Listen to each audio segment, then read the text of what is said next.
काशी के जनता जनार्दन के हमार प्रणाम।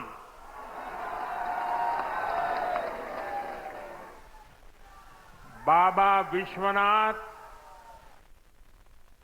और मां गंगा के आशीर्वाद से काशी वासियों के असीम स्नेह से मुझे तीसरी बार देश का प्रधान सेवक बनने का सौभाग्य मिला है। काशी के लोगों ने मुझे लगातार तीसरी बार अपना प्रतिनिधि चुनकर धन्य कर दिया है।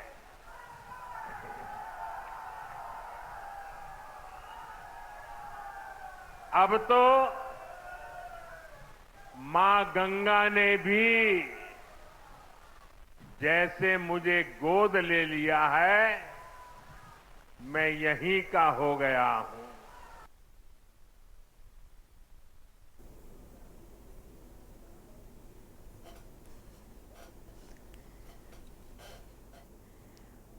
विक्की डे जुड़ चुके हैं संवाददाता वाराणसी से। विक्की डे, देखा जाए तो प्रधानमंत्री नरेंद्र मोदी का संबोधन काफी भावनात्मक रहा। वाराणसी के लोगों से जुड़ने की एक कोशिश नजर आई और आभार भी व्यक्त किया। बिल्कुल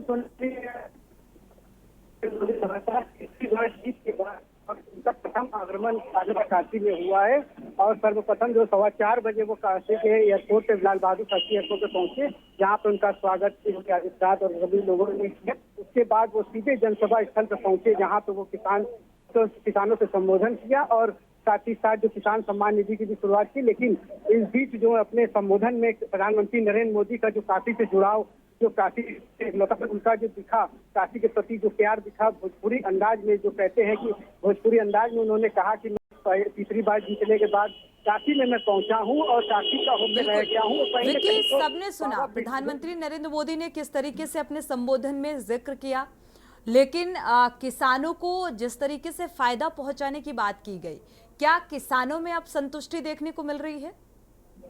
बिल्कुल, कहीं ना कहीं जो आज इस सर्वप्रथम दूसरे कार्यकाल के बाद तीसरी बार प्रधानमंत्री के बाद जो शुरुआत यहीं से किया गया है, किसान सम्मान निधि की जो सौगात दे के किया गया है, तो कहीं ना कहीं किसान इससे खुश होते नजर आ भी रहे हैं और आएंगे भी। और ये सिलसिला, जैसे कि आपको बता दें कि कृषि मंत्री शिवराज सिंह चौहान से हम लोगों ने बात किया, उन्होंने कहा कि भारतीय जनता पार्टी और एनडीए के लिए सर्वप्रथम प्राथमिकता जो है कृषि और किसान है और इसी से कार्य करेगी। भारतीय जनता पार्टी लगातार कर रही है, एनडीए की सरकार लगातार इस पर निर्भर है और किसानों का जो अन्नदाता है हमारे किसान, उनका पूरा ध्यान दिया जाएगा। और कहीं ना कहीं आज इसकी शुरुआत प्रधानमंत्री नरेंद्र मोदी के हाथों किसान सम्मान निधि के साथ जो बड़ी सौगात लगभग 20,000 करोड़ से इसकी शुरुआत करने जा रहे हैं और प्रधानमंत्री इसकी शुरुआत किए भी। और कहीं अभी थोड़ी देर बाद जो है, अभी बता दें कि संबोधन के बाद वो सीधे यहीं से होते हुए जो बाबा विश्वनाथ के दर पे पहुंचेंगे, जहां 108 कमल के फूल से वो पूजा अर्चन करेंगे और काशी वासियों का आभार व्यक्त करेंगे, क्योंकि इतनी बड़ी जीत के बाद जो काशी से लगातार तीसरी बार जीते, उसका आभार व्यक्त करते हुए प्रधानमंत्री नरेंद्र मोदी जो उन्होंने कहा कि मां गंगा से एक रिश्ता, कि मैं काशी होकर रह गया हूँ। उसके बाद बाबा विश्वनाथ के बाद मां गंगा के दर पे पहुंचेंगे, वहां पे वो गंगा पूजन करेंगे और उसके बाद जो सीधे गंगा आरती में शामिल होंगे। और कहीं ना कहीं ये भव्य नजारा होगा, क्योंकि बता दें आपको काशी का दशाश्वमेध घाट, जहाँ की आरती विश्व विख्यात है और आज जो है दुल्हन की तरफ पूरे घाट को सजा दिया गया, रेड कारपेट से फूलों से सजाया गया है और वहीं पे दूसरी तरफ जो है पूरे घाट पे रेड कारपेट दिख रही है, एकदम साफ सफाई के साथ एकदम दुल्हन की तरफ सजाए। मानिए ऐसा लग रहा है कि आज दीपावली का माहौल है, रोशनी से नहाया हुआ पूरा घाट दिख रहा है। तैयारियां इतनी भव्य तरीके से की गई कि दीपावली दीपोत्सव जैसा माहौल यहां पर नजर आ रहा है। शुक्रिया विक्की इस तमाम जानकारी को साझा करने के लिए। यानी कि किसानों से सीधा जो जुड़ाव है प्रधानमंत्री नरेंद्र मोदी का, वो नजर आ रहा है। 17वीं किस्त जारी कर दी है किसानों को फायदा पहुंचाने के लिहाज से और इससे बेहद उत्साहित किसान भी नजर आ रहे हैं।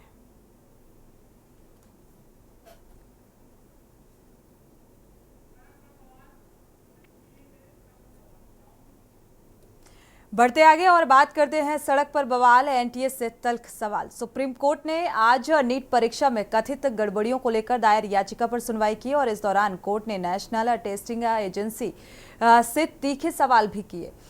कहा गया कि अगर नीट परीक्षा में 0.001% भी लापरवाही हुई है तो इससे निपटा जाना चाहिए। और इसी के साथ सुप्रीम कोर्ट ने एनटीए और केंद्र सरकार को नोटिस जारी किया और इस मामले में जवाब दाखिल करने को कहा है। मेडिकल की इस परीक्षा के लिए छात्र छात्राओं की मेहनत पर बात करते हुए सर्वोच्च न्यायालय ने कहा है कि इस याचिका को विरोधात्मक भाव से नहीं देखा जाना चाहिए। जस्टिस विक्रम नाथ और जस्टिस SVN भट्टी की बेंच ने कहा है कि परीक्षाओं की तैयारियों में बच्चों की मेहनत से अवगत हैं और कोर्ट ने यह भी कहा कि मान लीजिए कि इस सिस्टम से धोखाधड़ी करके कोई व्यक्ति डॉक्टर बन जाए, ऐसा शख्स समाज के लिए नुकसानदेह है। बेंच ने यह भी कहा कि परीक्षा आयोजित कराने वाली जो एजेंसी का प्रतिनिधित्व करते हैं वह आपको मजबूती से खड़ा होना होगा। अगर कोई गलती हुई तो उसे माना जाना चाहिए। साथ ही क्या कार्रवाई की जा रही है और आपके प्रदर्शन पर आत्मविश्वास पैदा होता है।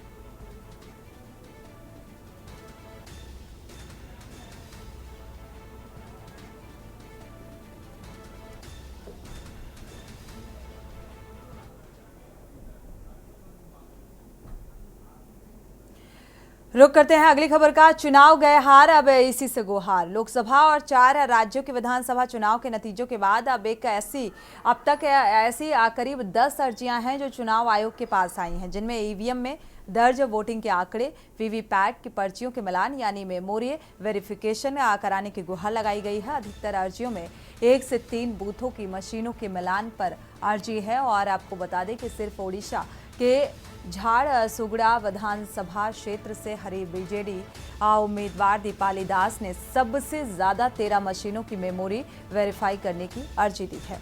और दीपाली विधानसभा चुनाव में बीजेपी उम्मीदवार टंकधर त्रिपाठी से करीब 1265 वोटों से हार गई हैं। दीपाली का कहना है कि मैंने 17 राउंड में बढ़त बना रखी थी और आखिरी 2 राउंड में पासा पलट गया, लिहाजा आखिरी 2 राउंड की 13 जो मशीनों की फिर से गिनती का मिलान कराया जाए। और चुनाव आयोग से जुड़े सूत्रों के मुताबिक महाराष्ट्र के अहमदनगर लोकसभा क्षेत्र से भी बीजेपी के सुजय राधाकृष्ण विखे पाटिल ने मशीनों के वेरिफिकेशन के लिए अर्जी लगाई है। और पाटिल करीब 28,929 वोटों से हार गए। आयोग के मुताबिक उत्तराखंड और छत्तीसगढ़ से किसी ने भी पुनरीक्षण की अर्जी नहीं लगाई।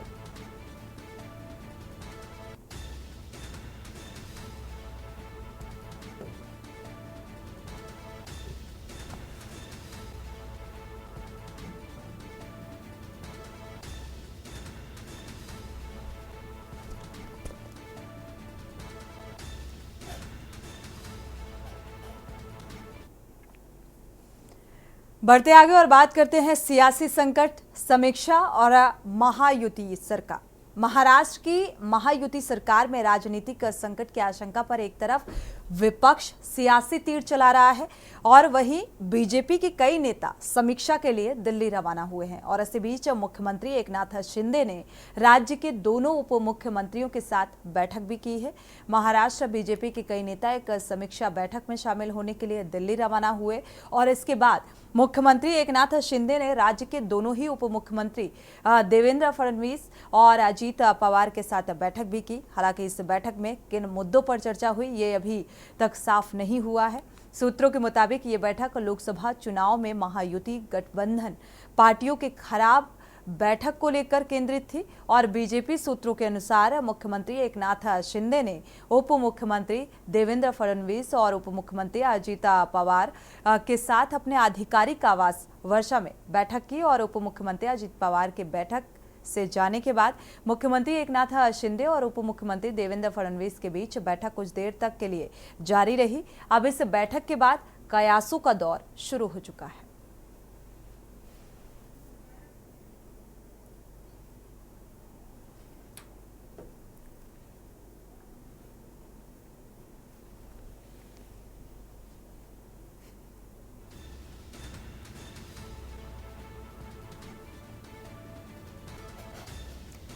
तो इस बैठक में किन अहम बिंदुओं को लेकर फिलहाल चर्चा की गई, ये साफ होता हुआ नजर नहीं आ रहा है। लेकिन इस बैठक के बाद जो राजनीति है, सियासी कयासबाजी का दौर जरूर शुरू हो चुका है।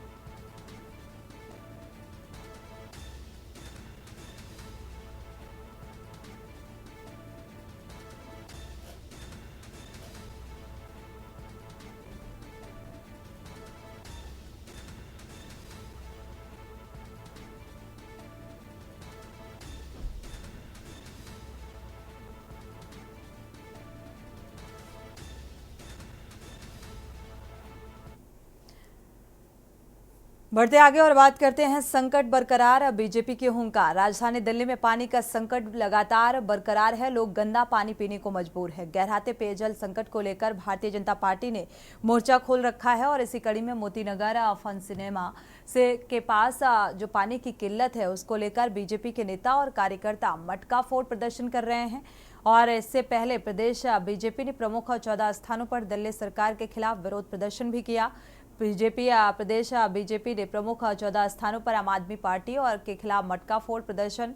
लक्ष्मी नगर चौक पर प्रदेश बीजेपी अध्यक्ष वीरेंद्र सचदेवा और दुर्गापुरी चौक पर सांसद मनोज तिवारी, संगम बिहार से सांसद रामवीर सिंह बिधूड़ी और नजफगढ़ से कमलजीत सहरावत और जहांगीरपुरी से योगेंद्र चंदौलिया, आरके पुरम जल बोर्ड कार्यालय के समीप सांसद बांसुरी स्वराज, चांदनी चौक में प्रवीण शंकर कपूर का यह मटका फोड़ प्रदर्शन किया गया। इनके द्वारा बीजेपी के सभी विधायकों ने अपने अपने क्षेत्रों में यह विरोध दर्ज किया। बीजेपी नेताओं ने कहा कि केजरीवाल सरकार की लापरवाही के कारण लगातार पानी की किल्लत हो रही है और बीजेपी जनता की आवाज बनकर सड़कों पर उतरी है। गंदी राजनीति का पर्दाफाश कर टैंकर माफिया को खत्म करेंगे।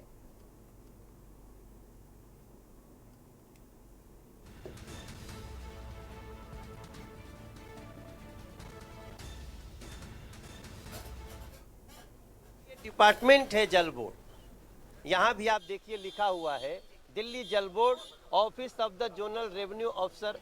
तो ये सारे का अधिकारी कौन है? यहाँ तो पता चल रहा है कि इसके अंदर ही विधायक का ऑफिस चल रहा है। कोई बात नहीं, हमारा कहने का मतलब है कि जो सरकार में जल मंत्री, उनकी एक विधायक हैं, आतिशी जी जल मंत्री भी हैं, तो किस बात की जल मंत्री हैं? केवल पानी बेचने के लिए टैंकर माफियाओं को?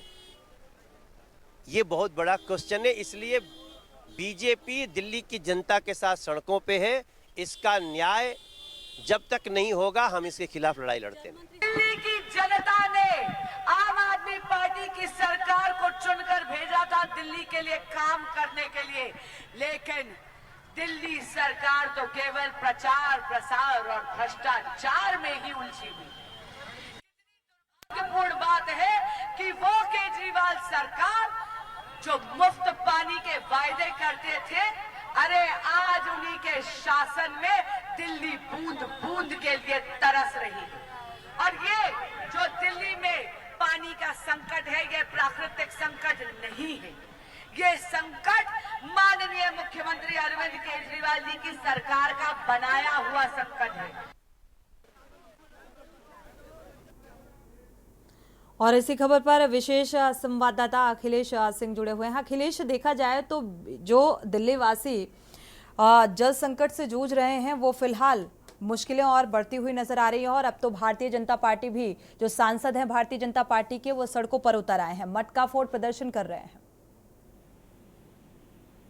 बिल्कुल, दिल्ली में जो पानी का संकट है वो लगातार बरकरार है। पानी के संकट को दूर करने के लिए दिल्ली सरकार ने जहां टैंकर्स की व्यवस्था की है, दिल्ली के जो भी किनारे के इलाके हैं जहां पर पानी की समस्या रहती, वहां पानी के सप्लाई के लिए टैंकर बेशक भेजे जा रहे हों, लेकिन टैंकर के बाद भी आपूर्ति पूरी नहीं हो पा रही। इसको लेकर अब विरोध प्रदर्शन और धरना प्रदर्शन भी लगातार जारी है। भारतीय जनता पार्टी चाहे मटका फोड़ प्रदर्शन हो या फिर अन्य किसी तरह के समस्या के मुद्दों को लेकर भी इसी तरह के प्रदर्शन करती है। भारतीय जनता पार्टी का सीधा सा आरोप है कि केजरीवाल की सरकार, चाहे उनकी मंत्री, जल मंत्री आतिशी हो या फिर कोई भी उनके जल बोर्ड के नेता, बाकी वो सभी को टैंकर माफिया के तौर पर गिनते हैं कि उनकी पनाह में, उनकी संरक्षण में जो टैंकर माफिया हैं वो पानी चोरी करते हैं और दिल्ली में पानी को बेचते हैं।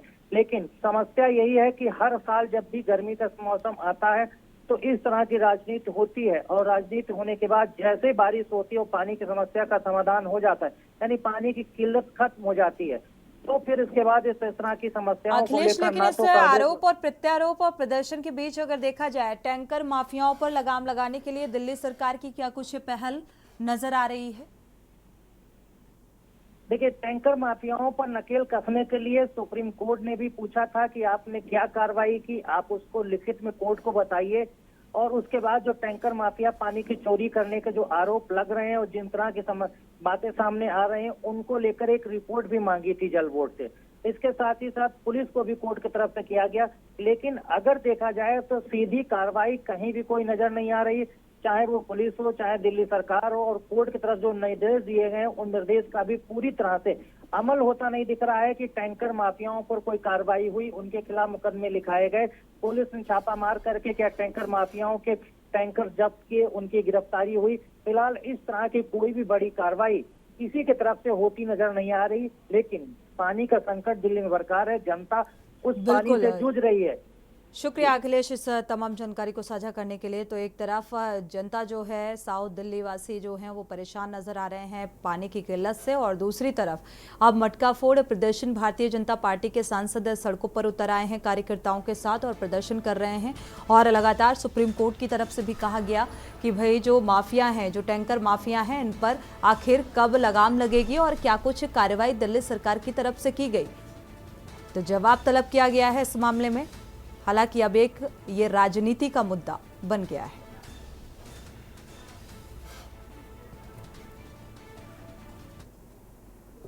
बढ़ते आगे और बात करते हैं हीट वेव का कहर और कैसे हो बसर। देश के कई राज्य भीषण गर्मी की प्रचंड गर्मी की जद में हैं और रात हो या फिर सुबह या फिर दिन, हर वक्त गर्मी से बुरा हाल है। बताया जा रहा है कि इस बार तापमान सामान्य से 6 से 8 डिग्री ज्यादा है और उत्तर भारत में हीट वेव का तांडव लगातार देखने को मिल रहा है। आपको बता दें कि कई जिलों में करीब 1.5 महीने से पारा 45 डिग्री के आसपास बना हुआ है। सामान्य से ज्यादा पड़ रही गर्मी को लेकर हर किसी का एक ही सवाल है कि आखिर इस बार ऐसा क्या हो गया कि गर्मी कम नहीं हो रही और रात दिन हर वक्त काफी तेज गर्मी पड़ रही है। बता दें कि दिल्ली में गर्मी को लेकर रेड अलर्ट जारी हो चुका है। अन्य राज्यों की बात की जाए तो उत्तर प्रदेश में प्रयागराज सबसे गर्म जिला बना हुआ है।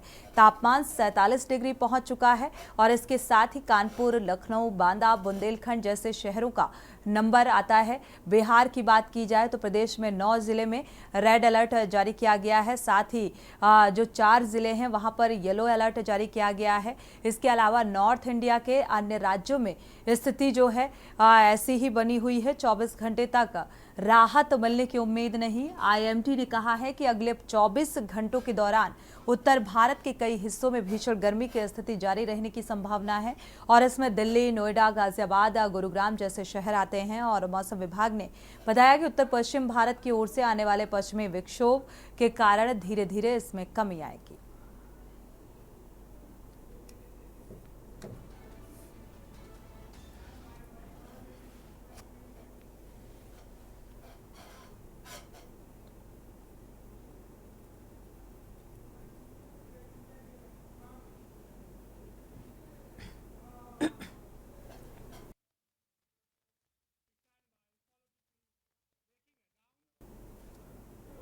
और इसी बीच बड़ी खबर आपको बता दें, बिहार से बड़ी खबर सामने आ रही है। अररिया में निर्माणाधीन पुल गिरा है। 12 करोड़ की लागत से बन रहा था यह पुल के 3 पिलर बहकर नदी में समाये हैं।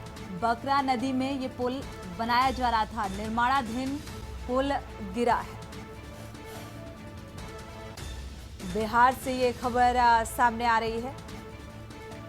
तो अररिया में निर्माणाधीन पुल गिरा है।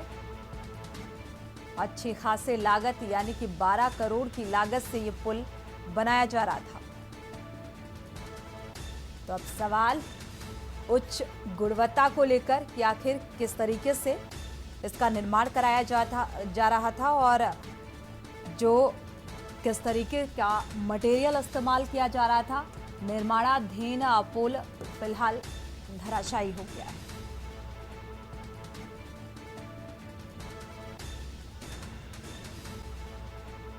तो 3 पिलर नदी में समाये हैं। तो अभी बनकर पूरी तरीके से ये पुल तैयार भी नहीं हुआ था कि एक बार फिर से धराशायी हो गया। तो गुणवत्ता को लेकर सवाल।